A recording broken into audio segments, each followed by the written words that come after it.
welcome to Movies, Films, and Flicks. I am Mark Hoffmeyer, and joining me is a man who, after watching this movie in 1995, started telling everyone to call him Roach.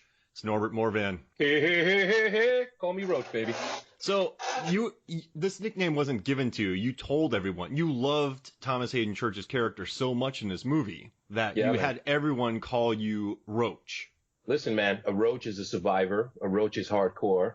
A roach can be decapitated and still just walk around, bring it. This is who Roach is. Also, he's a terrible human being, which is absolutely what I was in 1995. And it didn't bother you that he got tricked and killed? You know what it is? This entire movie, the lines are drawn pretty early, who the bad guys and who the good guys are. The performances that the people give, you knew that he was going to do the dirt. Absolutely. He's just, if it feels good, do it, Wow. That's pretty 90s, man. That's a great point. He was never not a bad guy. Never. That's interesting. Never. Yeah. It's this, just like all the other episodes of the Tales from the Crypt series, this was a time when TV was still trying to quote unquote teach you a lesson. Good people, bad people. Yep. Bad people get killed, good people get killed, but, you feel sorry for them when they get killed. The comeuppance, right? Tales from the Crypt was all about comeuppance, correct? Exactly. And before Shyamalan, it was about twists. That's right. It was about twists. And so you were saying Thomas Hayden Church, he just gets his comeuppance because he was a roach. Listen. Roaches do what they do because that's just how they are. They were genetically made that way. And this is a guy. He's living where are they? New Mexico or Arizona? Yep, New Mexico. I mean, if you take a look at that town, how many buildings do we actually see? You see the restaurant and you see the Mission Hotel. Yep. So clearly that man is, I already live in hell. I don't give a damn. This is happening. He's been making minimum wage for 4 years. 4 years as a short order cook in a diner that I don't understand how it exists because clearly nobody drives down those roads. It's a halfway house. Yeah. Everybody that eats at that diner was in that diner at the time. The two owners, the little kid, and him.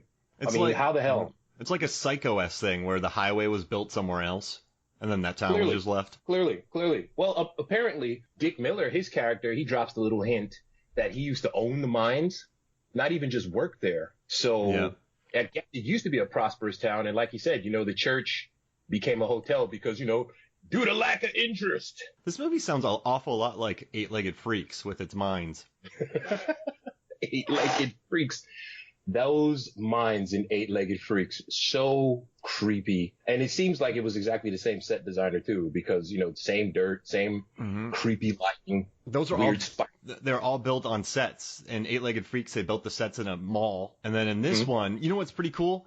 Is Ernest Dickerson, when he was doing post-production on Surviving the Game, he got this script. And it originally called for 40 nights of nights. And he just went, no, I'm not doing that. That's going to kill my crew.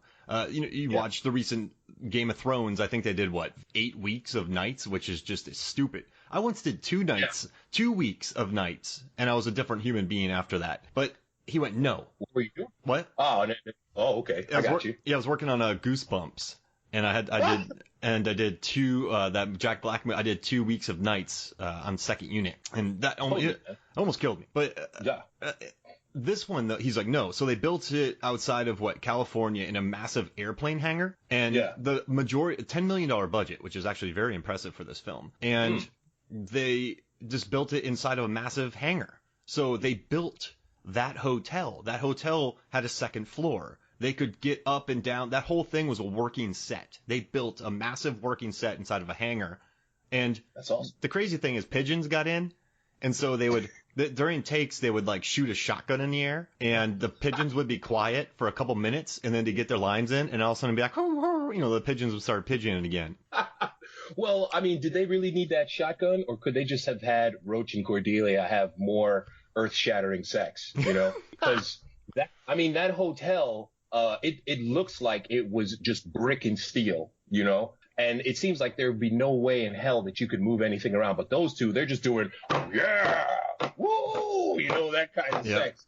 And shaking the chandeliers. The 90s were huge with that kind of scene, though. In the 90s, everything was that loud. Oh, yeah. There were certain things in the 90s No, wait. So I have a quick question before we get. You said you saw this movie in the theater in '95. Like, what did you think about it? Well, when I was that's my first year of college. So 1989, Tales from the Crypt comes out. I have seen pretty much every episode, so I could not wait for this movie to come out.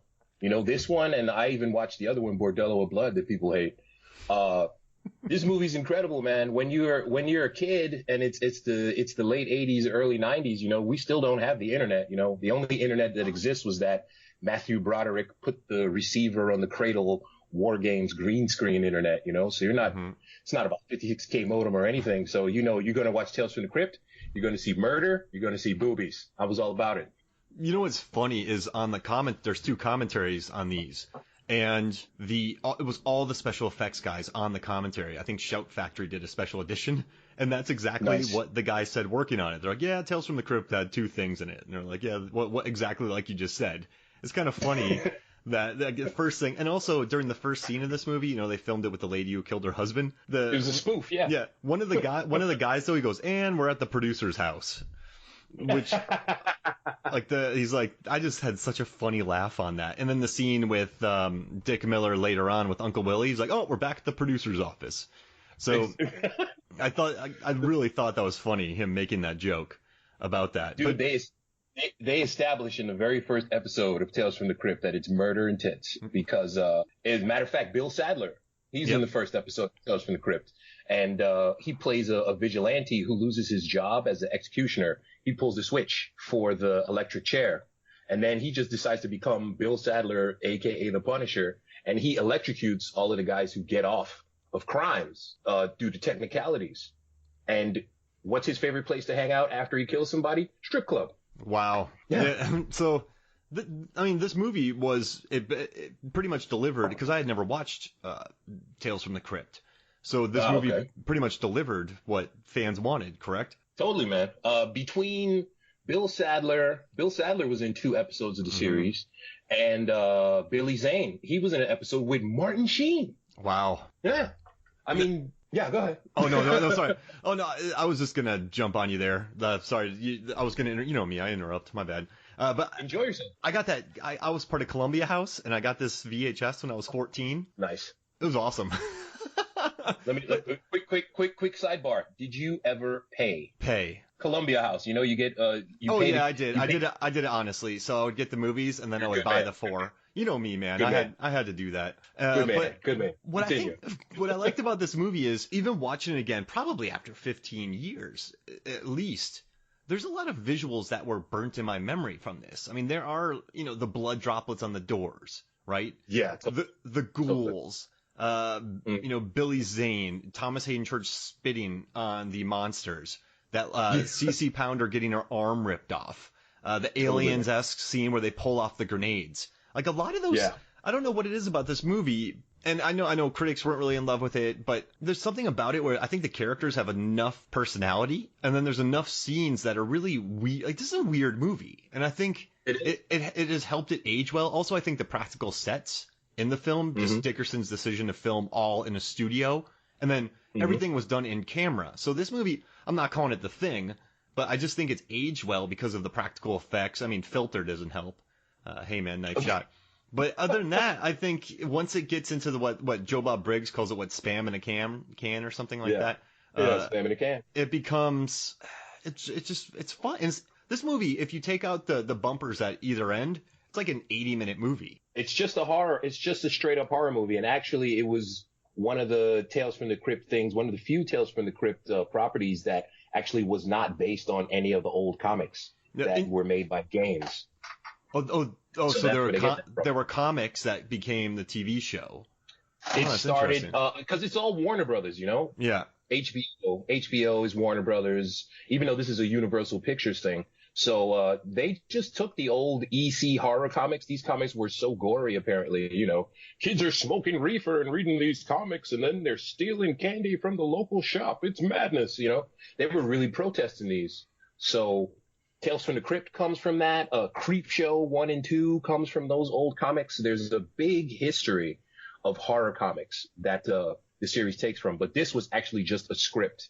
And apparently From Dusk Till Dawn was going to be a Tales from the Crypt movie if Bordello of Blood was more successcul. Yeah, but it wasn't. They said they couldn't get a deal with Tarantino on the commentary, which is pretty interesting. And I'm kind of glad though, because I think I don't think I like how nasty From Dusk Till Dawn is. I think it would have been cheekier had it been a Tales from the Crypt feature. Yeah, man. Tales from the Crypt, they always made sure to include some humor in there.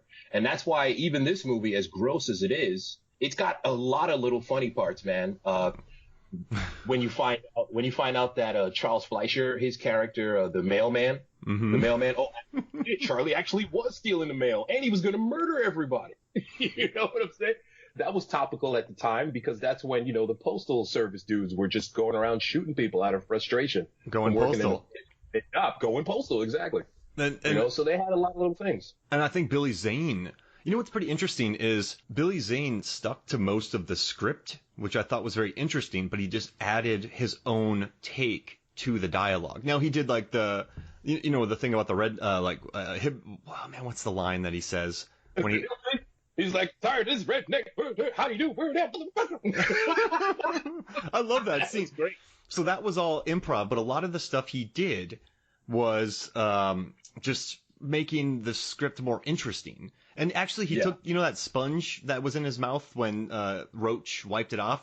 He came up with that. I always thought that was gross. Yeah. That's an awesome scene because it just unfolds from his mouth and he goes, spits out. That was such a great scene. Yes. Yeah, he said he wanted to be like he went and got from the prop guys, got a clean sponge, put it in his mouth, and actually popped it out. And in behind the scenes interviews, what I thought was interesting, it makes a lot of sense. He based his performance off Robin Williams from Aladdin. That makes sense. The genie. It makes a lot of sense. I mean, he's just pulling stuff from the ether. He's cheeky. Because those other demons are lesser demons. He makes a point to point that out, because people might wonder, well, if the blood is on the windows and the blood is on the doors, which makes the barrier that they can't pass, how does he keep getting in? That's because he's basically, like you said, an evil genie. He's trying to convince these people, hey, he sees that most of them, their lives are terrible. So they just need a little nudge over, to make the choice that, hey, I actually don't care if there's hell on earth. He's so good at it. Yeah, and just, I like the ways that he targets the individuals. He go, ho dunk, po dunk. But I like the way that he targets them. I liked, he went after, the scenes where he goes after, where's her name? He went after Jada Pinkett. Yeah, Jada Pinkett. And then he went after Cordelia when he kind of, you just need someone to be loved. He really targeted her. And then also, the Uncle Billy scene, when you're watching it, like when you're 13, you're like, whoa, the VHS. When he goes into the room with all the ladies, one like drink the whiskey. But totally. There's some emotion in there when Uncle Billy has about his third drink and he just looks at Billy Zane or the collector with this sad look on his face, knows exactly what he did. And then Zane just looks at him like, you're mine. You're mine. You're mine. Yeah. Yeah. Willie drops hints throughout the entire movie, from the beginning when the boom, the thunder is rolling. So, oh, God's really thinking now, he does have a belief in God. Belief in God and Christianity, there's a lot of themes in the whole movie, They keep showing, that Jesus getting the spear in his side and the blood coming down. Willie knows that his life took a turn somewhere. He's an alcoholic. He used to own the mines, and now his life is just shit. It sucks. He's got nothing. And the only thing that makes him feel good is that drink, Yep. Cordelia, she, like you said, she wants to just feel somebody to love her, and to her credit, CCH Pounder, her life's terrible too. Apparently, her husband left her or whatever it is, and Billy Zane comes up to her and she's like, this is me giving you the finger. She gives him the nub. Yep. She's a good girl. Yeah, I liked her a lot. And, you watch her in this role, and I think Dickerson was right. He casts people that these weren't really big roles, but they act like Jada Pinkett when her first interactions with William Sadler, where she's just kind of having fun with him, and just her demeanor, and then CC Pounder, just I don't know.